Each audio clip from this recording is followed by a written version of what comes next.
So we are in a very interesting time in 2023 where most potentially there's going to be a ton of different iPhones probably coming out. We could be seeing the new iPhone SE coming out. There's been some rumors stating it's not. We could be seeing the next iPhone, major versions come out. We could be seeing a lot of Apple products coming out in general. But there are still two different iPhones where I would just say, please do not pick up this device right now. Please don't even consider buying these iPhones right now. And the main reason for this, in my opinion, is because of the value that you're getting from these iPhones and basically the lack of value and how you can go ahead and basically switch your opinion and pick up maybe another device. Now these iPhones, specifically the first one is the iPhone SE 3rd generation. I honestly don't think this iPhone is really worth buying at all for $429. I've said this for a long period of time, but I also think the 2nd generation iPhone SE is probably one too that isn't really that great of a deal. I've been taking a look at some of these prices on a lot of different places for these iPhones,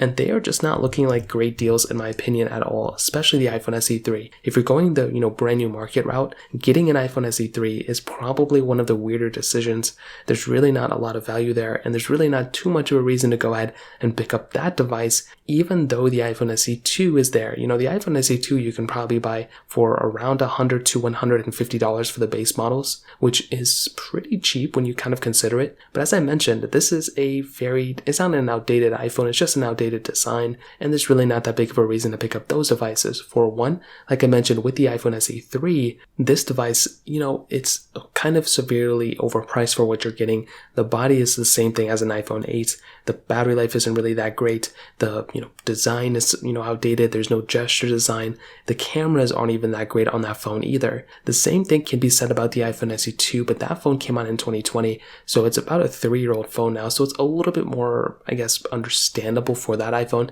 to be in that type of situation. That's why when I look at something like the iPhone SE, 2, I don't really, have crazy bad feelings against it like how I feel about the iPhone SE 3, because the SE 3 could have done a way better job. Now, there are a few iPhones I would recommend over these devices, especially in the used market. For one, you can buy an iPhone XR. I truly do think an iPhone XR is a better iPhone than the iPhone SE 3 in a majority of areas. Even though the SE 3 has a way better chipset and more RAM and all this other stuff, it's because of the body, it looks like a newer phone. It kind of feels like it performs a little bit better, because of that gesture design, has a better camera setup as well, and I do think that is probably the better phone, and you can probably get better battery life from that phone as well. On top of that, you can get the iPhone, 11. It's a little bit more expensive, but it is cheaper than the iPhone SE 3, so that could be another phone you'd probably consider and put up there as well. So those are the iPhones I would highly recommend not buying right now. If you have any other thoughts or questions, let me know in the comment section below. Hit the like button, that would mean so much, but definitely hit that subscribe button. More importantly than everything else, I love every single one of you guys.